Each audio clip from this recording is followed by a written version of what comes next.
বাংলাদেশের উত্তরাঞ্চলের একটি ছোট্ট জেলা নীলফামারী, আর এখানেই হতে যাচ্ছে এক যুগান্তকারী উদ্যোগ। চীনের অর্থায়নে নির্মিত হবে 1000 শয্যার একটি আধুনিক হাসপাতাল। শুধু নীলফামারী নয়, পুরো রংপুর বিভাগই পেতে যাচ্ছে উন্নত স্বাস্থ্যসেবার এক নতুন ঠিকানা। হাসপাতালটির প্রস্তাবিত স্থান জেলা সদরের দারওয়ানি এলাকায়, যেখানে একসময় ছিল দারওয়ানি টেক্সটাইল মিল। 25 একর জমি জুড়ে গড়ে উঠবে এই হাসপাতালটি, যা হবে উত্তরবঙ্গের মধ্যে অন্যতম বড় চিকিৎসা কেন্দ্র।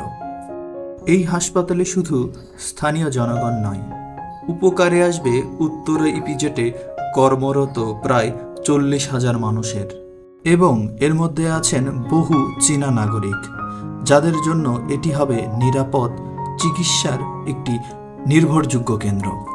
চীনের এই উদ্যোগ বাংলাদেশ চীন কূটনৈতিক সম্পর্কের 50 বছর পূর্তির অংশ হিসেবে উপহারস্বরূপ বিবেচিত হচ্ছে। এটি দুই দেশের বন্ধুত্বের এক উজ্জ্বল নিদর্শন হয়ে দাঁড়াবে। স্বাস্থ্য উপদেষ্টা নূরজাহান বেগম জানিয়েছেন, এই হাসপাতাল ছাড়াও চীনের পক্ষ থেকে আরও 2টি স্বাস্থ্য প্রকল্পের প্রস্তাব রয়েছে।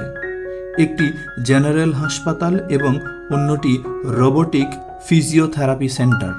এই হাসপাতাল চালু হলে আর রাজধানী ঢাকা কিংবা রংপুরে ছুটে যেতে হবে না উন্নত চিকিৎসার জন্য। স্থানীয়রা বলছেন, এটি তাদের জীবনে এক নতুন আশার আলো হয়ে উঠবে।